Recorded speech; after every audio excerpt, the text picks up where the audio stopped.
What? 3, Whatever. 2, 1, roll. Energy is freedom. Energy is prosperity. Every growing and vibrant economy needs energy. You can't really be anti-energy. You should not follow the slogan. You should not follow the hype because everybody's telling you what they want you to believe. You should draw your own conclusions from your own research. I'm gonna give you a little research that I did, trying to tell you where I stand. Gas right now is $4 a gallon. Oil is at record prices, and it's growing almost every day. We imported 24% of our oil consumption in 1970, and now we import 66%. That's a drastic increase, especially with the economies of other nations growing rapidly.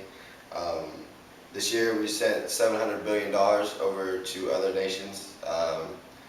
Obviously that's a lot of money. That's over 4 times the cost of the Iraq War, which everybody seems to be complaining about the cost of that. Political instability in other countries. I mean, what's a more solid source of energy? Our own places like Colorado, Alaska, the Keys, or countries that hate us such as Iran or Saudi Arabia or Venezuela or other terrorist nations that we continue to fund their wars against us. Our own production is down 40%, and we basically were able to rely on other nations for cheap gas because there wasn't that much demand. Now, as I said earlier, with the other countries, China, India being the 2 biggest, and their increased need for oil and energy, demand is basically at the same level as being supplied right now. So that is what the drastic increase of cost is from. We have to do more production here. We can't continue to allow other nations to decide how much supply is in the world. And we also have the same amount of demand. It's gone down a little bit, but our lifestyles need energy, and right now oil is the only current technology we have. We have natural gas. It's our biggest resource of energy, but we can't really put it in the cars yet. Drilling for oil with a moratorium, or in Alaska and Anwar, the Alaskan Wildlife Natural Reserve. They say about 75 billion barrels of oil is off limits. That's information from the United States Information Energy Administration. That's about 22 years of importing oil that we could replace just by starting production. Everybody says, well, we shouldn't drill because it'll take 10 years, so what's the point? They also said that 12 years ago, so we wouldn't really be having that problem if we would have done something about it then. And now with advances in technology, it'll take about 1 to 3 years, and everybody wants to blame speculators for the high prices.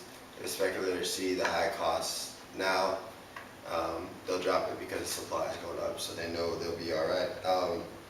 Just by lifting the executive order, President Bush, there was the biggest drop in 17 years in the price of oil, and that was only getting the job halfway done because the Congress needs to drop their moratorium as well. There's 4 main sources of the Outer Continental Shelf.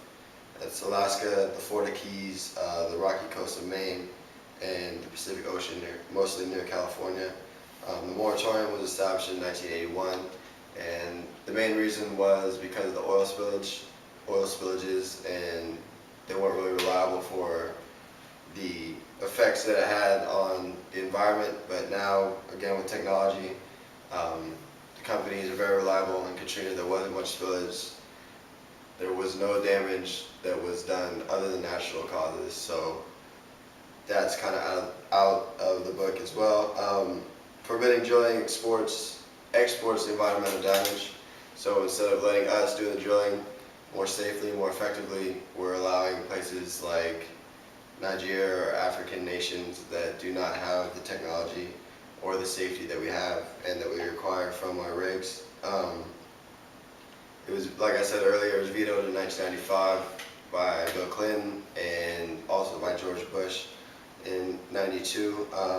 So if the next Congress can pass another bill to start the drilling, if we have most likely a president like McCain in office, he will go for drilling. But other than just drilling for oil, the plan shouldn't be strictly drilling. We should also go to alternative fuels. We can go to natural gas in cars. We can go to biofuels. They estimate that 20% of our energy can come from wind by the year 2030. You might have seen a big oil guy who made billions of dollars, T-Bill Pickens. He's an oil man himself, and he's pushing making wind and solar power huge energy production in America. The Great Plains, it's been said that we are the Saudi Arabia of energy when it comes to wind with the Great Plains. The wind doesn't always blow. It's not entirely reliable, but a cost of $1 trillion, one-time cost, is a lot cheaper than years and years worth of $700 billion going towards foreign nations who do not like us. And they say about the $1 trillion will probably get us up to 20%. 3 megawatt wind turbine is about the equivalent of 12,000 barrels, and T-Boone Pickens is trying to build a 4,000 megawatt facility of wind power in a small town of Texas, which will also help the economy of that town.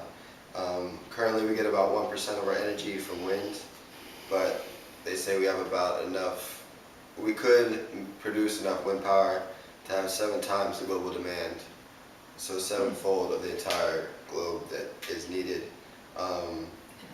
Natural gas is cleaner. It's the most clean fuel that we can have for cars. We just have to find a more reliable way of putting it into our cars. We use about 98% of our natural gas is from North America, compared to about only 30% or a third of our oil is used from North America. And again, we should not be anti-energy. You should not go along with the slogans. You should not go along with the hype. You should do your own research, and you should come to your own conclusions. And that's about it. Drill now, drill here, and pay less. Thank you.